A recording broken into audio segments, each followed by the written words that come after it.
What if improving the way you speak could make you 25% more productive without adding a single new task to your list? If what you say sticks with people, you have this golden opportunity to motivate them, persuade them, influence them, inform them, move them emotionally. Communication is one of the most powerful mental skills that we have, but most people, including myself, never learned how to use it effectively. And today we're going to be talking about how to speak memorably.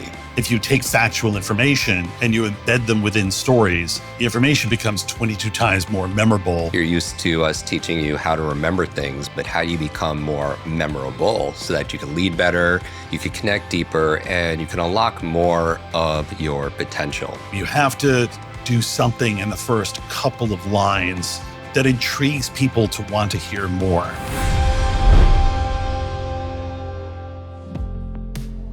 Welcome back, Kwik Brains. I am your host and your brain coach, Jim Kwik. Today, we're going to be learning how to speak memorably so that your message really sticks, and why mastering this can make you a more influential thinker, leader, parent, learner.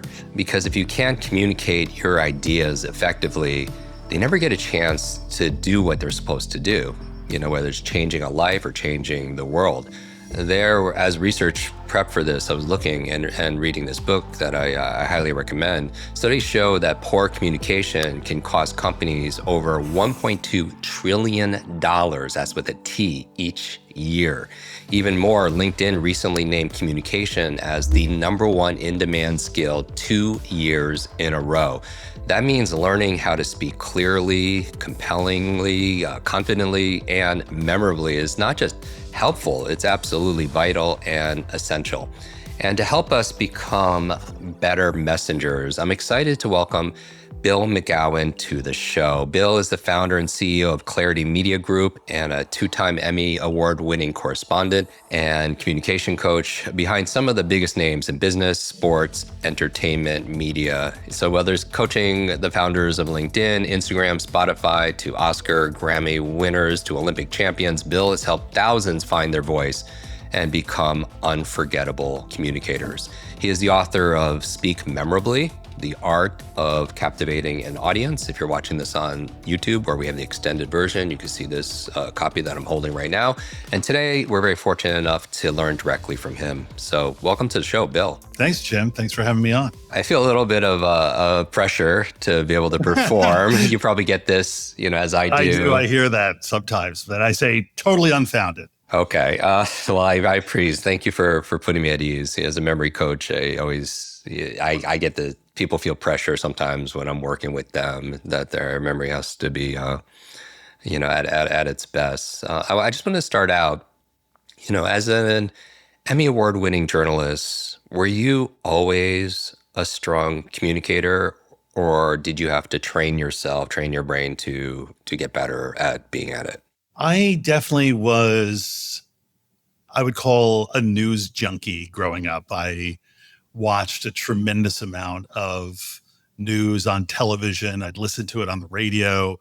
When I was a kid, Jim, I did something probably considered pretty nerdy. When I was 13, instead of going out and playing in the summer, I actually stayed in and watched the Senate Watergate hearing, which was not something a 13-year-old was probably supposed to be doing. But I was always fascinated and intrigued with the idea that communicating could help bring about the outcome, a desired outcome. And so I went into that line of work, which really gave me an ability to tell a compelling story in 90 seconds, because that's pretty much all you had in television storytelling. So it really helped me streamline the thinking about what goes into telling a good story and what they call in TV a hook. You have to do something in the first couple of lines, in the first 15 seconds of a story, that intrigues people to want to hear more. And so that was a really good training ground for the work I do now, which is really helping people give an audience a compelling reason to want to pay attention and then deliver something that rattles around in their brain for a few hours, a few days, or longer if you're really good at it. So I have to go deeper with this because I'm the memory guy, and I love geeking out of how to make things more memorable, more unforgettable. In your book, it suggests that there's a very strong link between effective communication and memory. Maybe you could talk a little bit about how mastering one can enhance the other, particularly in the people you work with, high stake environments. There's probably no greater gift in life than having your words be remembered. And as you were mentioning in your intro, if what you say sticks with people, you have this golden opportunity to motivate them, persuade them, influence them, inform them, move them emotionally. And this is a golden opportunity that is being squandered every single day in offices, not only all over the US, but all over the world, because people speak in a very bland, predictable, jargony way. And it's what I call in the book this conformity zone. We tend to adapt and adopt this speaking style in the work environment that is based on what we've learned through osmosis by watching how other people present. And the people that we're learning from don't necessarily have the kind of skills and tools to be memorable. So what happens is that this strategy and this style of communicating that tends to be pretty forgettable and empty gets spread almost virally through the work environment. And it's incredible. You were citing some stats early on, and one that really jumped out at me was this Harris poll that said that the effectiveness of communication among leaders had dropped about 12%. And you can't have diminishing communication skills at the same time you have increased performance and success of a company. It just can't happen like that. And there's probably no better compliment that anybody can get than somebody coming up to you and saying, I'll never forget that thing you said last year in the meeting. That is the treasure chest of communication. That's when you realize I'm on the right track here. This is interesting to me because, our audience is used to me training them on how to optimize their neurological networks. Feels like to me we're optimizing really our social networks through those communication channels. We had the opportunity to interview the late Larry King, and we're talking about the power of questions. And I want to go into the tools also of storytelling and why stories are so memorable and such a powerful tool to have in your communication toolbox. As a journalist, you've really mastered the art and science of asking questions that really open people up. Is there a formula that helps our listeners craft a powerful question? And just as important, how would you also deliver a powerful answer also as well? It's interesting you bring that up, Jim, because I do a lot of coaching of executives who now have to be in the position of moderating a panel or being the interviewer in a fireside chat at an industry conference. And there are a couple of questions I always tell them to try to avoid. And they're a little bit of the open-ended or what I call lazy questions, which are, so talk a little bit about this, or give me your thoughts on that. I find that those questions don't steer the guest in the direction that you're hoping they go in. And in fact, when you ask a question, it should be with the intent of learning something, but perhaps you are aware of a story they've told in the past because you've researched the person. Sometimes that question should be, the intent of it should be to tee that person up to tell that story. And one of the things that can help an interviewer get the guest to be more anecdotal and be a better storyteller is to ask what I would call a point in time question, which could be, you made this transition, Jim, from here to there. Was there a particular moment or revelation or epiphany you had that really sealed the deal to motivate you to have that transition? Try to drive people to an aha moment or something that can be identified as happening at a point in time. That's what I would like people to do more in terms of questions. And when I coach people on asking questions, sometimes it can be difficult to get them to be concise. What you're really looking to do is have your guest react instead of plan. And what I mean by that is today, most people go into an interview with a game plan and they have their key messages of what they want to say. And when you ask a very long-winded question with a big contextual setup that precedes the actual asking of the question, what you're really giving the guest the opportunity to do is just lapse into, oh, okay, that's the innovation question. Oh, okay, that's the leadership quality question. And it allows them to retreat back into just pre-rehearsed, canned talking points. Whereas what you want to do is mix up the length of questions and sometimes have something very quick hitting come at them. So they don't have the time to make that association of, oh, here's that topic I prepared for. They just have to react. And when you get guests to react more than plan, what you get, in my opinion, are more revealing answers that are just a lot more transparent and telling about the guest. Yeah, I could appreciate that. In a way, questions direct the person you're communicating to, their focus, and an audience focus also as well, where our brain, it's been my experience, is primarily a deletion device. We're trying to keep information out because we can't process all of it, all the stimuli, Sure. a billion different things, but a question really hones that in, their focus. In a way, conversations would be these powerful questions. A great conversation would be powerful questions and stories, right? Making the tapestry of that connection.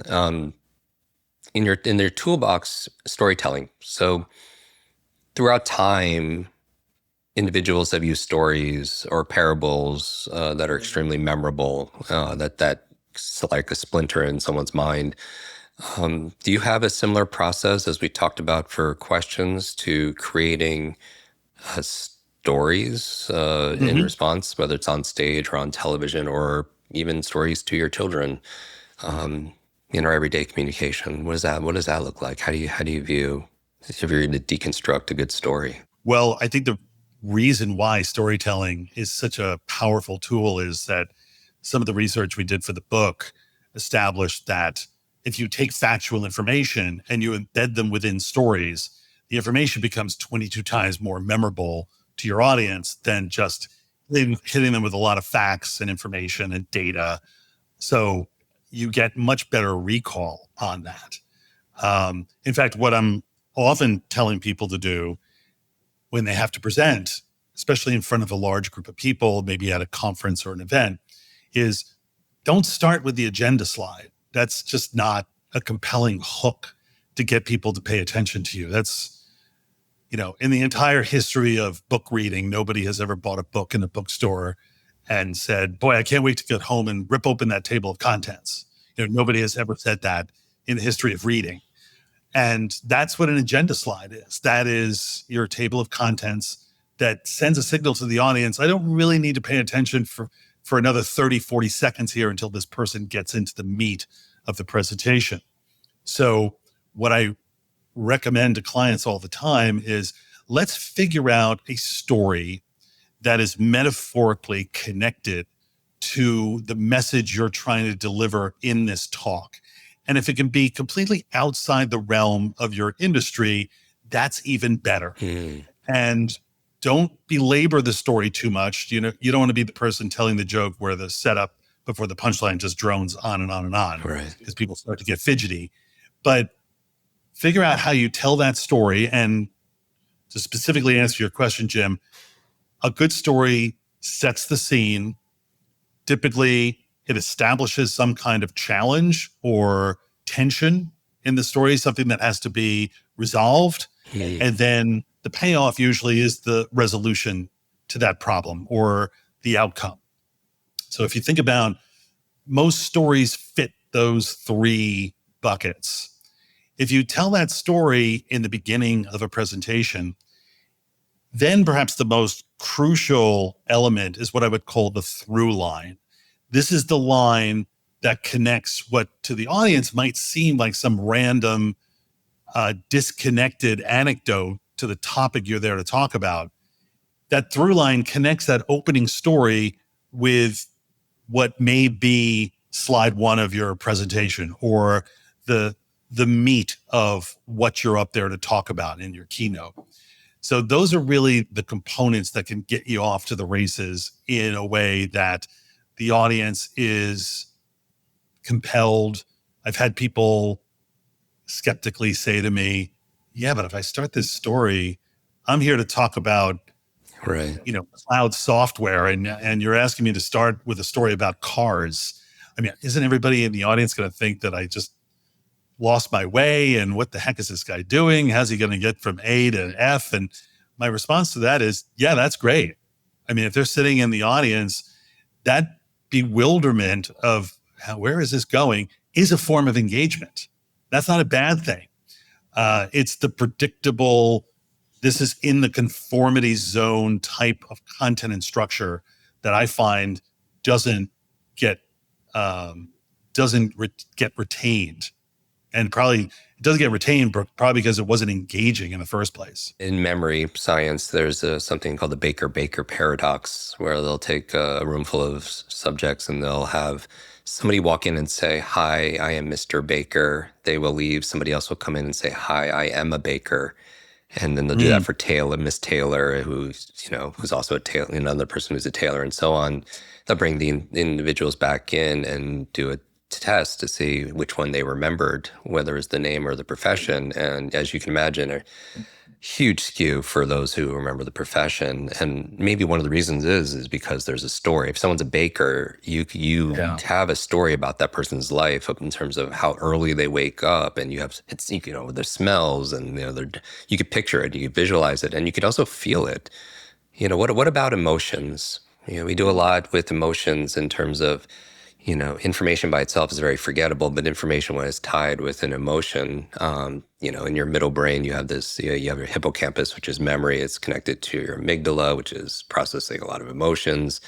In the system that you have when you're coaching a client, what role does emotions play? And then also, how can we learn to navigate our own emotions with patience, with calm? I imagine with all the interviews you've done, you've had situations where people weren't able to self-regulate, right, and control their emotions. I'm laughing at Jim only because I had a guy one time so unable to self-regulate in the middle of an interview, he hauled off and belted me in the jaw in the middle. Oh my goodness.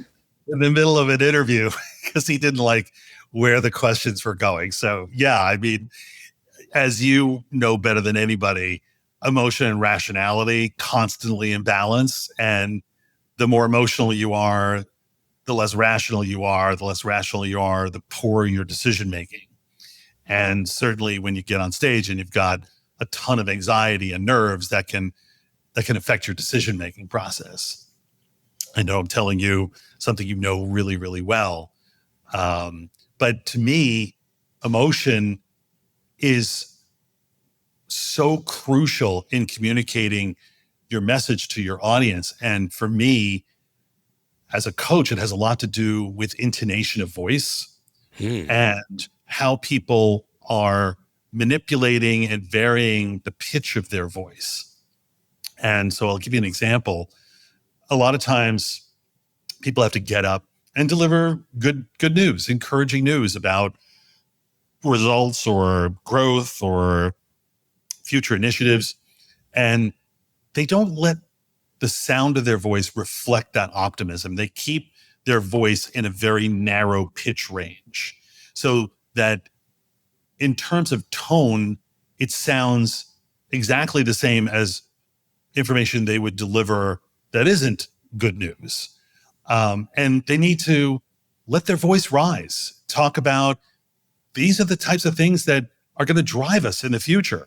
Letting the optimism reflect in the pitch of your voice, to me, makes that message land so much deeper. I often tell the people I'm working with that if you were speaking a totally different language that I did not understand and you were on stage doing your presentation, I would want to understand just from the pitch of your voice if you're telling me something encouraging, something discouraging, just from your demeanor, from your voice, from your facial expression. Most people deliver great news without any warmth in their voice or on their face at all. How many times have you seen somebody get up on stage and talk about how excited they are to be there and they don't look the least bit excited? That happens all the time.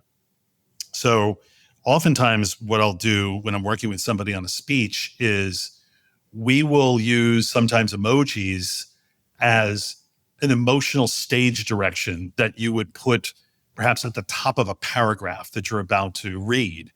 And that emoji is meant to inform you, I need you to sound a little incredulous here. I need you to sound hopeful here.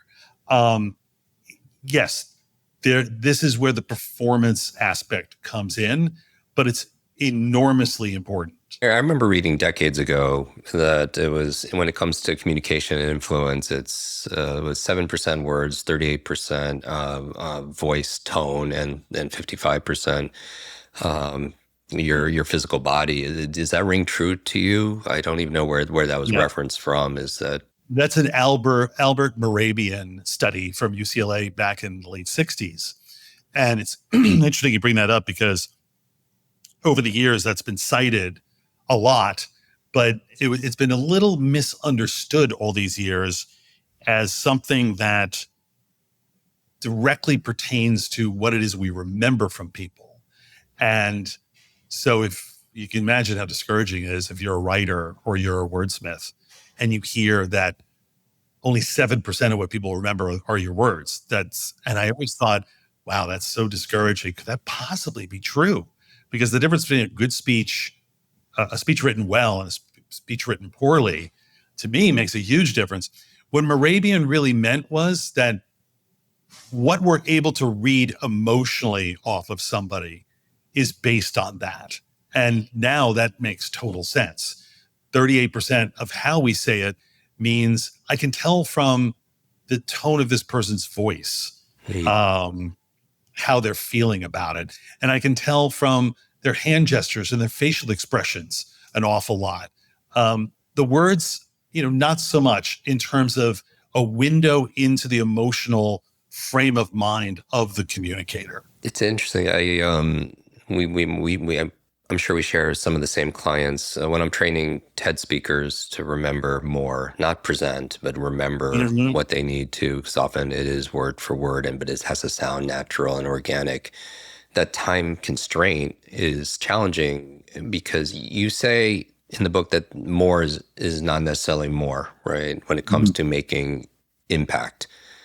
How do people overspeak, and how can they avoid this verbal clutter, if you will, these traps that people fall into? Are there words or phrases or habits that could actually dilute or weaken the impact of the message? And then how can we avoid that and strengthen the opposite? There's no greater tool to self-analyzing than just rolling a record, either audio or video on your own presentation. And when you listen back to it, I think what jumps out at people the most is, wow, I could have said that in 20 seconds instead of 2 minutes. That immediately jumps out at people. There's an old expression, nobody ever makes a mistake inside their own head, which is a really good argument for why people always need to practice out loud and rehearse out loud. that's a very different experience than just silently playing in your head what you plan to say when you get up on that stage in front of people. Mm. And when you hear yourself either live or on a recording, you can really start to make some adjustments and figure out how to be punchier and more concise.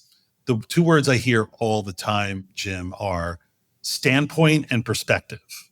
That there's a scourge running wild, from an etymological perspective. I think we could be doing a better job here, but from a vocabulary standpoint, those two words in corporate America have completely taken over people's delivery.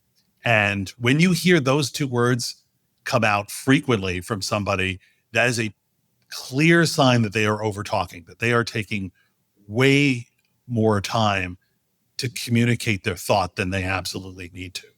But there should be, let's say you're doing a presentation and you have a PowerPoint deck or a Keynote deck or whatever audio visual tool you use. I think what gets in people's way is not being aware of what the starting line is and what the finish line is of each individual slide. And when you're not really sure how you're going to end this thing, there is a tendency to drone on. And what I'd like people to do is be very, very clear of what that opening, punchy, declarative line that gets you into each slide is, and understanding what's the crisp finish sound like, or what is the line that helps me segue from, say, slide 2 to slide 3 and sort of foreshadow and signpost what's coming up. And when you know that top and bottom structure, it tends to keep you a bit more crisp and concise. Did you find with working with clients that taking a pause is difficult? Like when people have the spotlight or they're nervous or they just want to say everything they need to say and maybe stop, or they'll fill in that awkward silence with words. And I'm guilty of this also as well. Like they'll say or they'll say or they'll do these things. Is that something that you support your coaching clients with? And how would, if people have a tendency to do that, not take a pause or use those kind of filler words, what should they do? Well, I'm preaching to the choir here, Jim, in terms of talking about how the brain works. And a lot of studies seem to indicate that our brains are about 600 milliseconds ahead of our mouths. And what your brain is doing all the time is it's navigating out ahead and it's deciding, what thought do I want to communicate here? And what words do I want to use to communicate that thought? And your mouth follows along on whatever instructions it gets from the brain. And when you are speaking very quickly, you're really not giving your brain time to vet those thoughts in just fractions of seconds. It's like driving down a road and there's a huge pothole in the road. And if you're driving really fast, the chances are you're not going to have the time to swerve and avoid that pothole, and you're going to end up in it. If you're driving more deliberately, you'll probably be able to spot it, steer around it, and avoid it. And think of that pothole as filler language, and I recommend people, as you just said, take a beat before you answer, before you deliver that first line. Should never be the first two words of any sentence. And I'm guilty of it too. I am constantly working to eradicate that from my vocabulary. But most people will utter and while they're doing that, their brain is formulating where they want to start the thought afterwards. And imagine how much better it would be if you just had a beat and a half, 2 beats of silence. And during that silence, you are making those decisions about what thought do I want to communicate and what are the first 5 words out of my mouth. And when you very intentionally select what those first 5 words are, will not be 2 of them. For sure. It's interesting. Not only does it give you time to process, but it also gives the person that you're with time to process. Sometimes when you use silence, it could really underscore an important point.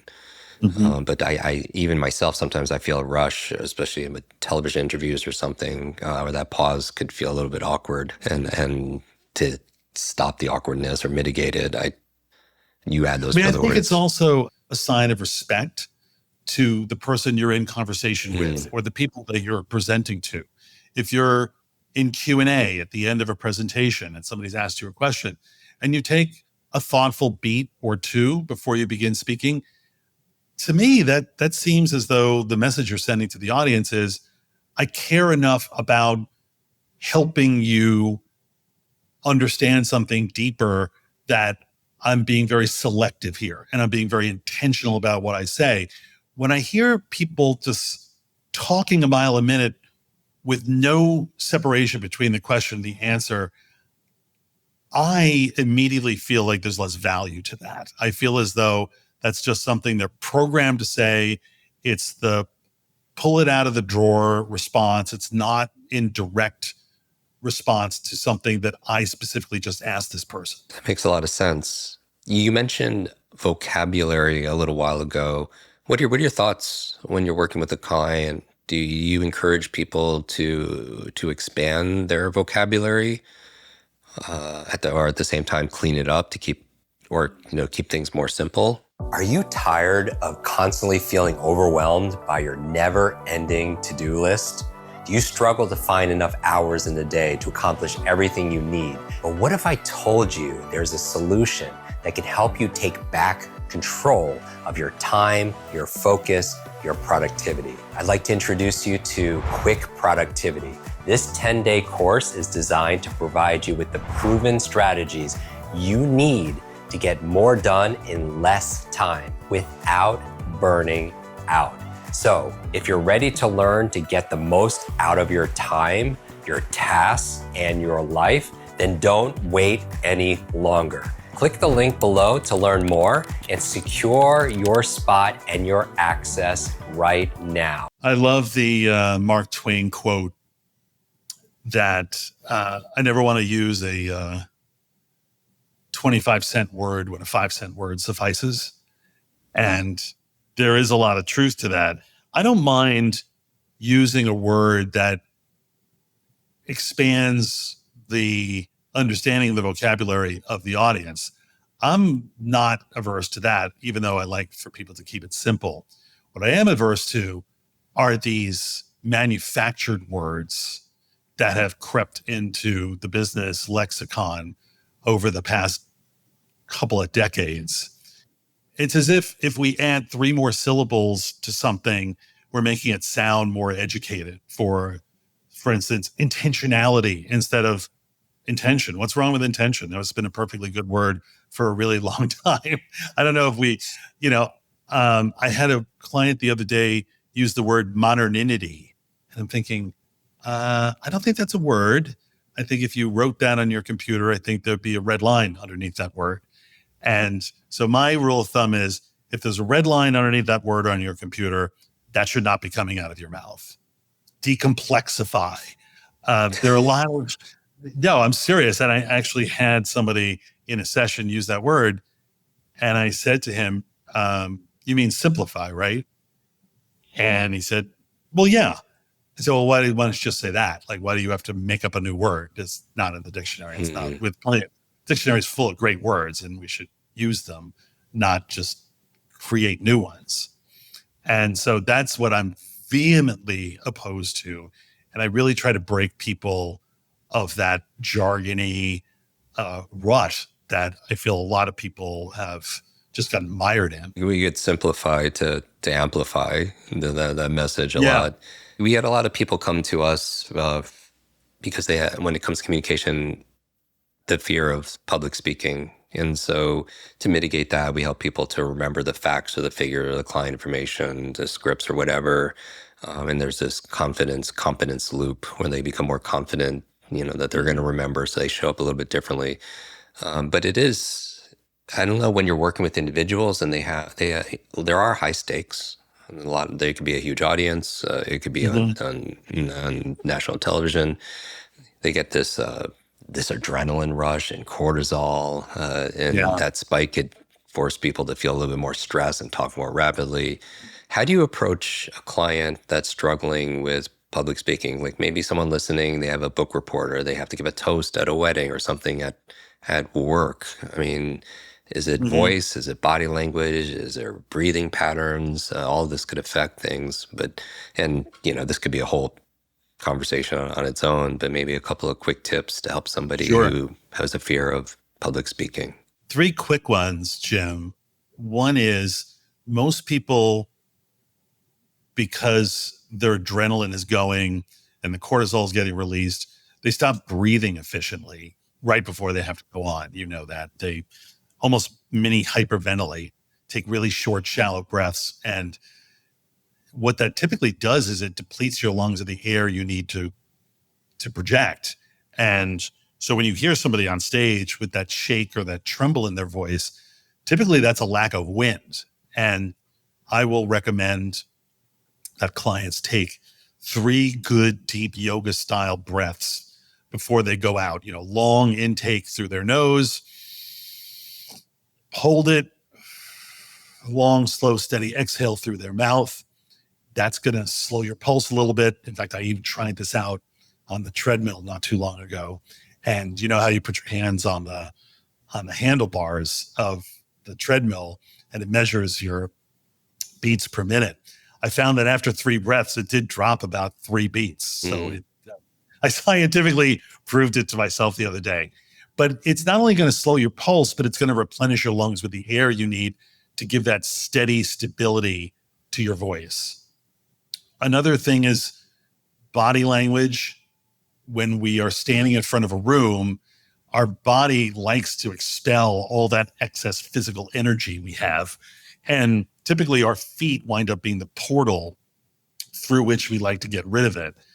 And so that creates what I call the stationary march, which is you're not really moving from one side of the room to the other, but your feet are not standing still at all. You're just moving around in place, shifting, swaying, rocking, and it can look very fidgety in front of an audience. And a good way to minimize that or eradicate it is to stand with your weight forward on the balls of your feet so you feel a little pressure in your toes. And it's not that your heels are off the ground, but your weight shift is forward. And typically what that does is it keeps you from moving around and shifting and swaying, and it gives you a much more stable, rock steady presence in front of the room. One other thing that can be important is just your eye movement. The more nervous you are, the more your eyes typically will dart around the room. And it can also emphasize nerves and anxiety.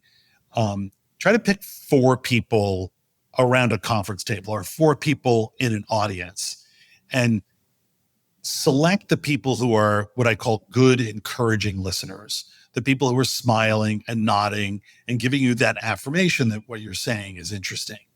And if you're standing in front of an audience, maybe pick someone in each quadrant of the room, near left, far right, near right, and just speak to those 4 people and land on person 1, communicate the majority of a thought, but maybe move off to somebody on the other side of the room to finish that thought. Just try not to have your eye contact pinball and ping pong all around the room in a very rapid way, or just abstractly look over the tops of people's heads. Really connect with people in the audience. Because it could be distracting not only for the messenger if they're looking around, but also receiving that as well. Your visual focus is going to largely determine your mental focus, and if your eyes are darting everywhere, people do that also sometimes when they read. When you're crafting messages for a messenger to present to an audience, what role does the position of the important information lie I don't know if that's kind of a clear question, but is there a process where you could build a memorable presentation and the syntax matters in terms of where you're placing the important information you want to share to make it more Yeah. memorable? There's a chapter in the book that I call the Coppola storytelling formula. And it's based, the chapter title is based on an interview I saw Fareed Zakaria did with Francis Ford Coppola a couple years ago. And he asked Coppola if there was a formula that he followed in making movies. And he said, well, I learned from the masters in Hollywood years ago that you should identify what your three best things are and take the best thing and finish the movie with it. Hmm. Find your second best thing and lead the movie with it. And then find some logical thematic place in the middle for your third best thing. He's talking about movie making, but he could just as easily be talking about giving a keynote because they're both forms of storytelling. And this completely aligns with something I have in the book called the primacy recency effect, where people's recall of what you tell them is maximized in the first 5 minutes and the last 5 minutes. What you say in the middle has a much greater likelihood of being forgotten. So when you're putting together a presentation, the overall storytelling arc should take that into account. You should lead with something punchy and memorable, close with something that sticks in people's minds. That might be a call to action, or it could be something else. And it's not only something that applies to the overall storytelling arc of the entire talk or presentation, but as I mentioned earlier, it applies to each and every individual slide.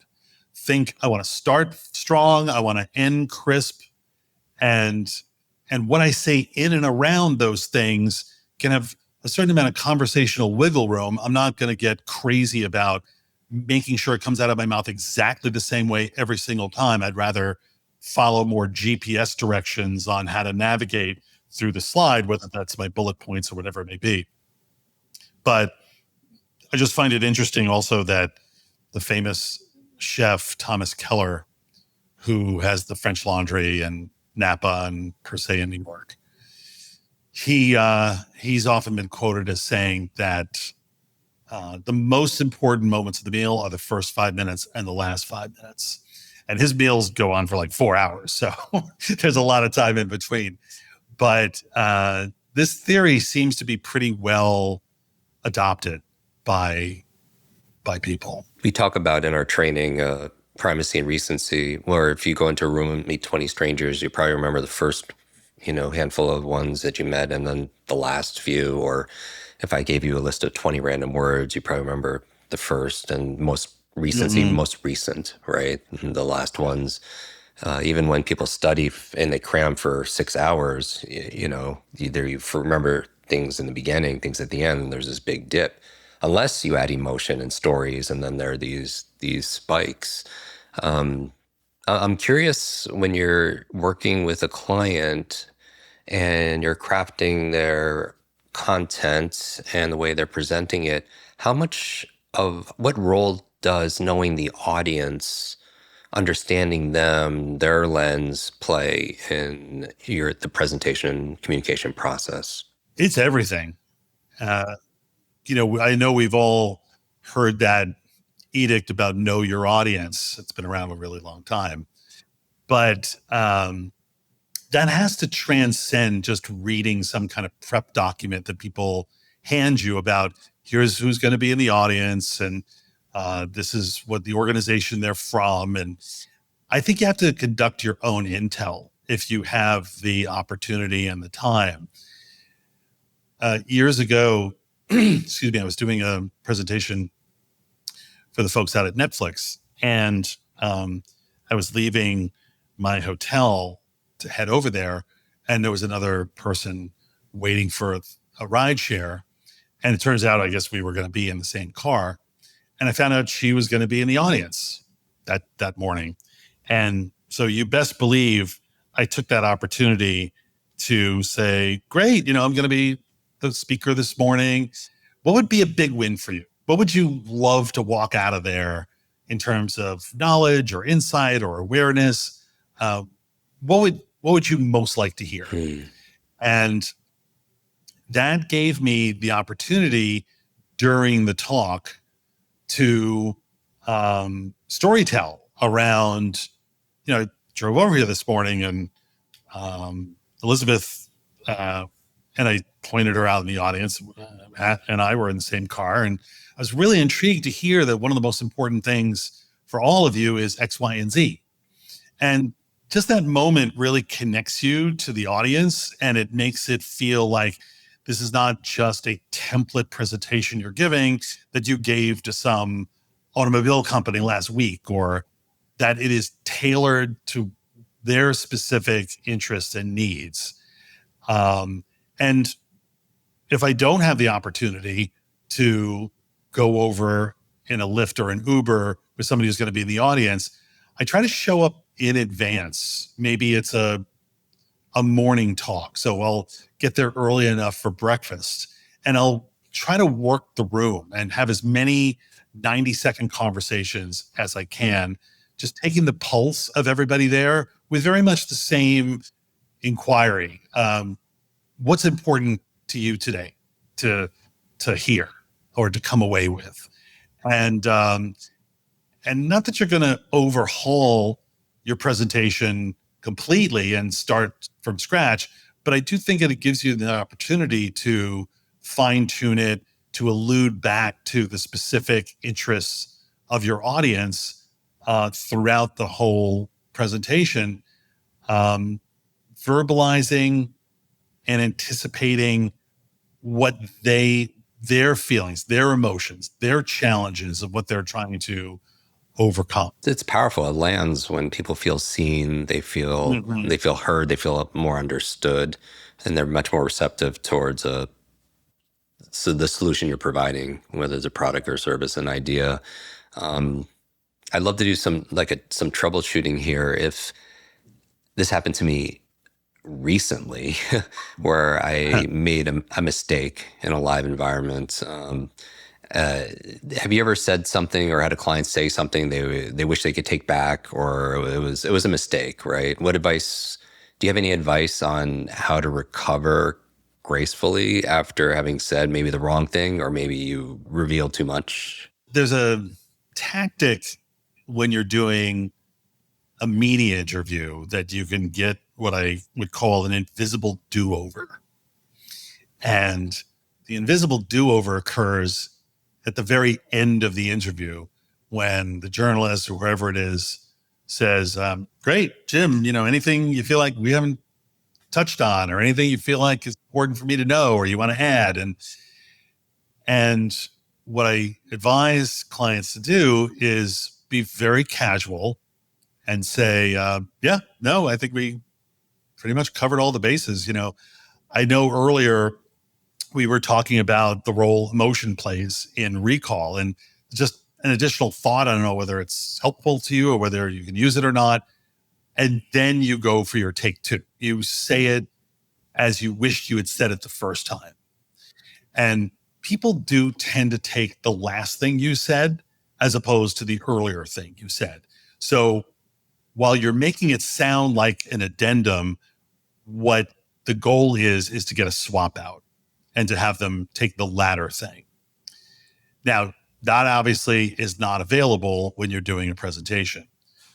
But sometimes we find ourselves on stage and we feel as though our mouth is a runaway train and we are just droning on and on and on about a particular point, and you need to apply the brakes. Sometimes I suggest that people try to come up with a way to button that thought that crystallizes what you just said in one simple declarative sentence. And that could be an effective device and strategy for how to undo a mistake that maybe you said 20 seconds earlier. Maybe you almost stop yourself amidst this long, winding, meandering explanation, say, listen, better said, the more engaging you are, the better retention you're going to get. Like something very concise and punchy that restates what you earlier said. I'm obviously each mistake carries with it a different level of problem, but I find that 95% of the mistakes people think they've made up in front of an audience, the audience is completely unaware that it was not how you originally intended to say it. So people are often over apologizing for things that unless you hadn't brought the audience's attention to it, they would have been completely oblivious.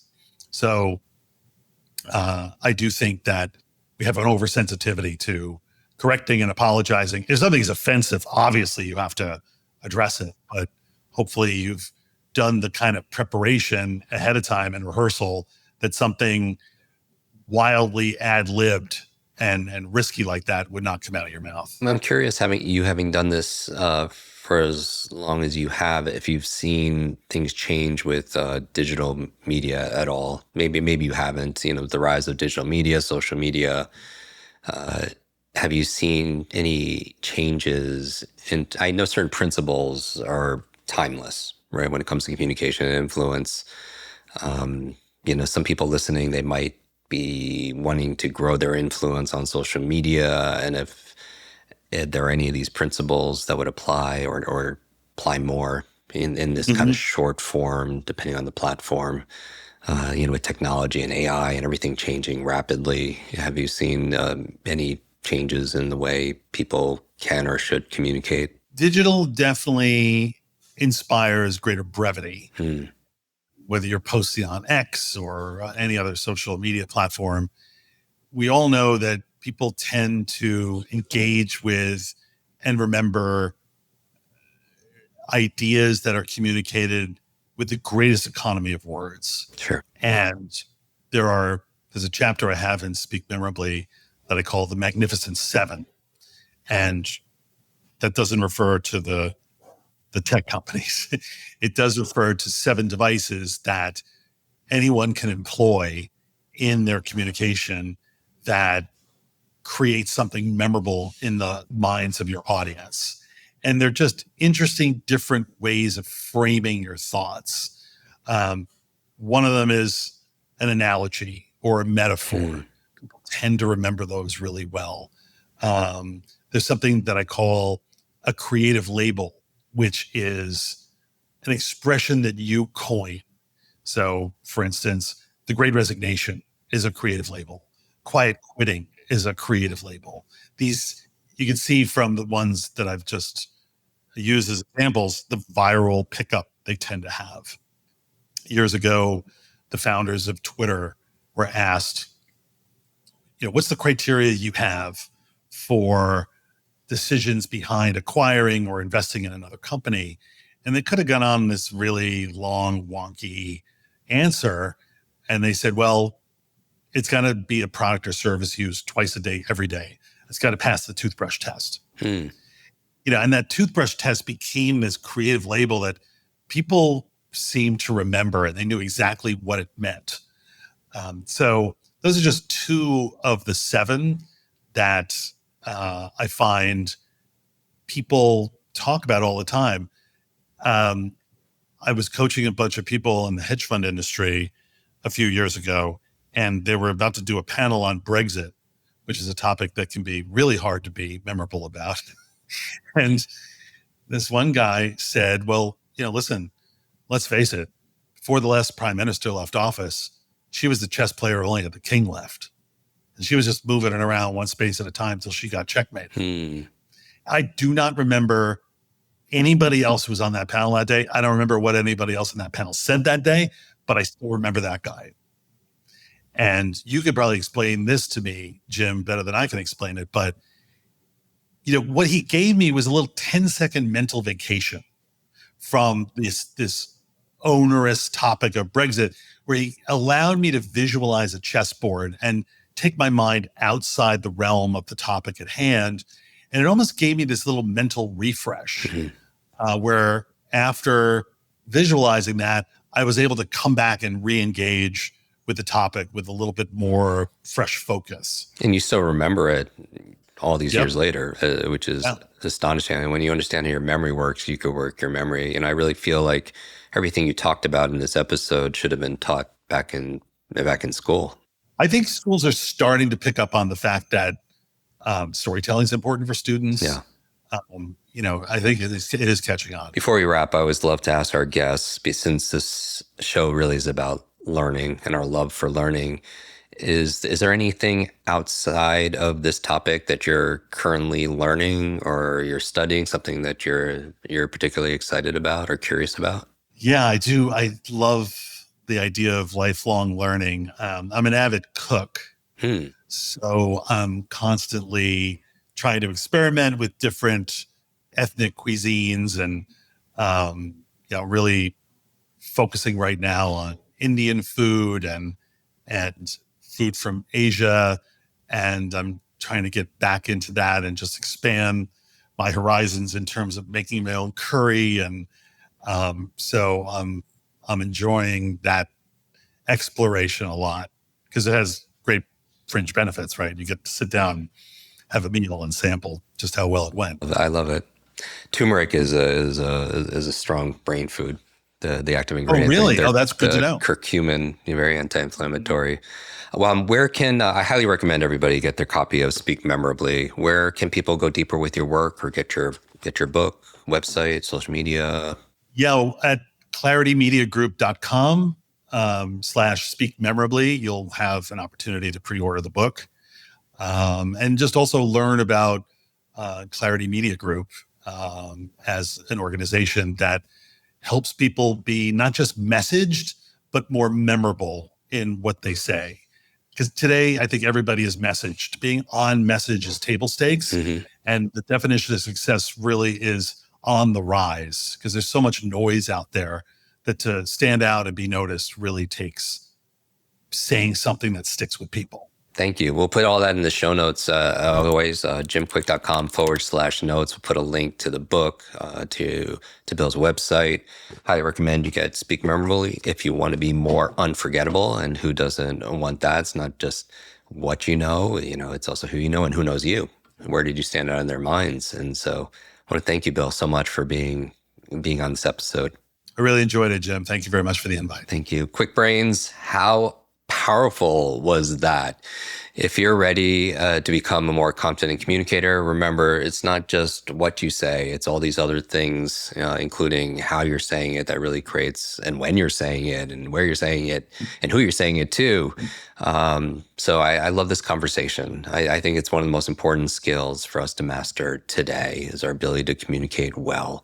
And so check out the book. And as always, you could find more insights like this on our YouTube. This was actually probably the longest conversation I've had of any episode. We'll put the extended version on, which is probably almost 3 times longer than our 20 minutes on YouTube. So join 1.8 million subscribers there. And if you love this episode, make sure you hit subscribe, leave a comment. Avid reader, read every single one of them. Until next time, this is your brain coach, Jim Kwik, reminding you what you say matters, but how you say it also matters. And so I'll see you next episode. Until then, be limitless.